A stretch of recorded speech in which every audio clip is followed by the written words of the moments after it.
अस्सलाम वालेकुम व्यूअर्स, उम्मीद करता हूँ आप खैरियत से होंगे।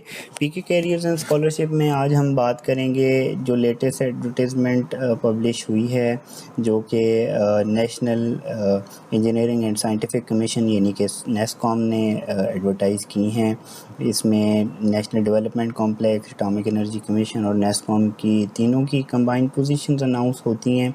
ठीक है, वक्तन फ़वक्तन और भी इनकी वेबसाइट्स हैं जिन पे ये जॉब्स आती रहती हैं। तो आज हम थोड़ा सा ऐड को डिस्कस करेंगे जो अभी इन्होंने रिसेंटली अनाउंस किया है, और इसके बाद हम पोर्टल को डिस्कस करेंगे कि आपने किस तरह पोर्टल पे जाके अप्लाई करना है।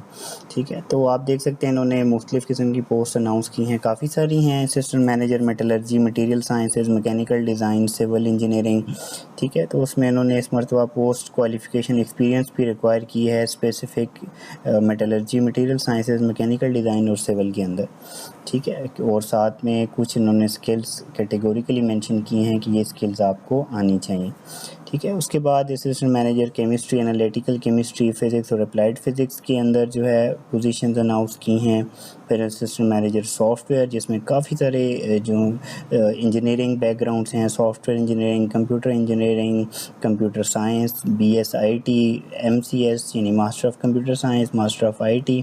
तो ये सारे जिनके पास क्वालिफ़िकेशंस हैं, जिन ग्रेजुएट्स के पास, वो अप्लाई कर सकते हैं। इसके बाद assistant manager human resource, assistant manager administration, इनमें कौन ग्रेजुएट्स को अप्लाई कर सकते हैं, कौन से डिग्री होल्डर अप्लाई कर सकते हैं? तो उसमें MBA, BBA honours, public administration, administrative sciences, ठीक है, ह्यूमन रिसोर्स मैनेजमेंट, MS वाले भी अप्लाई कर सकते हैं, MPhil वाले भी अप्लाई कर सकते हैं।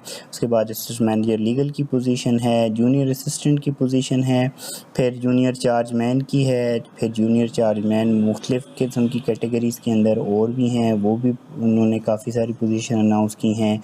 कंप्यूटर ऑपरेटर की पोजीशन है, बॉयलर की है, फायर लीडर की है, टेक की है। तो ये काफ़ी सारी इन्होंने पोजीशंस अनाउंस की हैं। इनकी बिल्कुल क्लियर कट उन्होंने रिक्वायरमेंट्स, एजुकेशनल और एक्सपीरियंस रिक्वायरमेंट्स यहाँ पे लिखी हुई हैं। ठीक है, उसके बाद इनको अप्लाई करने की लास्ट डेट जो है वो 4 अगस्त है। ठीक है, और अप्लाई करना किस पे है? कैरियर जॉब 1737 पे अप्लाई करना है। ठीक है, तो आए हम पोर्टल पे चलते हैं और देखते हैं कि किस तरह इस पे पोर्टल पे जाके अप्लाई कर सकते हैं।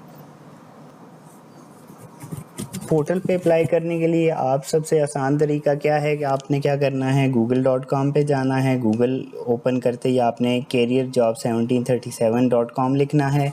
ठीक है, और एंटर कर देना है। तो सबसे पहले आपके पास ये लिंक ओपन होगा www.careerjob1737.com और न्यू ओपनिंग्स। ठीक है, तो यहाँ पे आप ये जो है इनका ऑफिशियल पोर्टल है, जो कि इनके एडवर्टाइजमेंट के अंदर भी उन्होंने मेंशन किया हुआ है। तो जो ही आप इस पर क्लिक करेंगे तो आपके पास ये कैरियर अपॉर्चुनिटीज़ ओपन हो जाएंगी।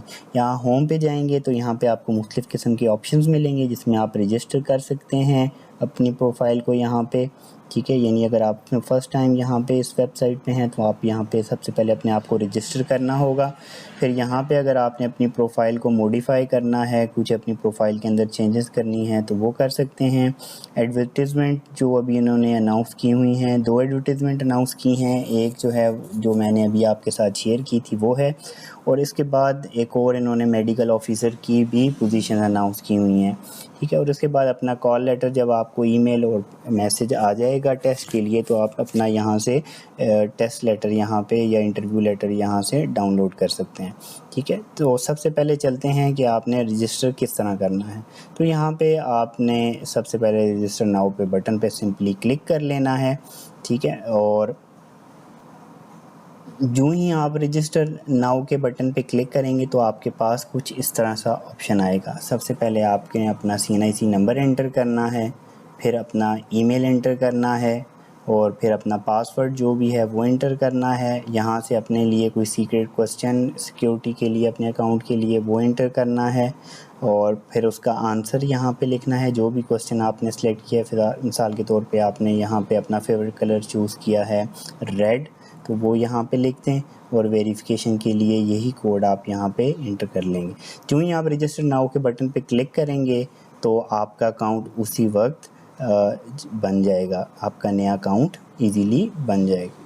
ठीक है, और फिर उसके बाद आपने वही ईमेल और वही पासवर्ड यूज़ करते हुए लॉगिन करना है। ठीक है, यानी आपने जो ईमेल यहाँ पे इंटर की थी और जो पासवर्ड यहाँ पे इंटर किया था वही आपने यहाँ पे लिखना है। अपना ईमेल भी लिख सकते हैं, ईमेल के साथ भी लॉगिन कर सकते हैं और अपने CNIC के साथ भी लॉगिन कर सकते हैं, और पासवर्ड एग्जैक्ट वही लिखना है जो आपने यहाँ पे इंटर किया था और लॉगिन के बटन पे क्लिक करना है। लॉगिन के बटन पे क्लिक करते ही आपके पास जो है वो काफ़ी सारी चीज़ें आ जाएंगी। ठीक है, सबसे पहले आप यहाँ पे देख सकते हैं कि आपके पास नेम आ जाएगा, आपका CNIC नंबर आ जाएगा, आपका father name, father occupation, gender, nationality, domicile district, date of birth, religion, sect, ठीक है, marital status, postal address, present address, permanent address, ये सारी चीज़ें आपके पास यहाँ पे आ जाएंगी। ठीक है, आपने यहाँ पे इनको जो ही इसको फिल कर लेंगे तो सेव का बटन दबाना है और आपकी ये प्रोफाइल सेव हो जाएगी, आपकी पर्सनल इन्फॉर्मेशन सेव हो जाएगी। उसके बाद आता है आपकी जो मैट्रिक की क्वालिफ़िकेशन है।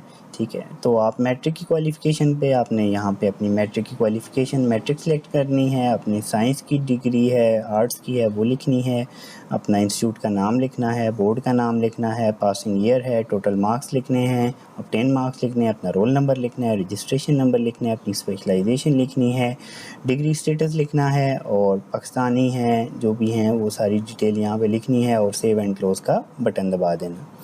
उसके बाद आपने आना है अपनी इंटर की लेवल पे। इंटर लेवल पे आपने अपनी डिग्री का नाम सेलेक्ट करना है, अपनी डिग्री का कितने साल की थी, 2 साल की थी, 3 साल की थी वो लिखनी है, अपनी स्पेशलाइजेशन इंटर करनी है, इंस्टीट्यूट का नाम लिखना है, बोर्ड सेलेक्ट करना है, पासिंग ईयर, टोटल मार्क्स लिखने हैं, ऑब्टेन मार्क्स लिखने हैं, रोल नंबर लिखना है, रजिस्ट्रेशन नंबर लिखना है, डिग्री स्टेटस लिखना है, कंप्लीट है या ऑनगोइंग है, और उसके बाद कंट्री लिखना है और फिर सेव एंड क्लोज़ का बटन दबा देना है। फिर उसके बाद आपकी डिग्री आ जाएगी। आपने यहाँ पे अपनी डिग्री का जो एग्जैक्ट टाइटल है वो यहाँ पे सिलेक्ट करना है, अपनी डिग्री की ड्यूरेशन सेलेक्ट करनी है, स्पेशलाइजेशन सेलेक्ट करनी है, अपनी यूनिवर्सिटी का नाम सेलेक्ट करना है, कैंपस सेलेक्ट करना है, पासिंग ईयर सेलेक्ट करना है, एजुकेशनल सिस्टम है, एनुअल है या सेमेस्टर है वो सिलेक्ट करना है। उसके बाद मार्क्स टाइप्स GPA है, मार्क्स हैं वो लिखने हैं।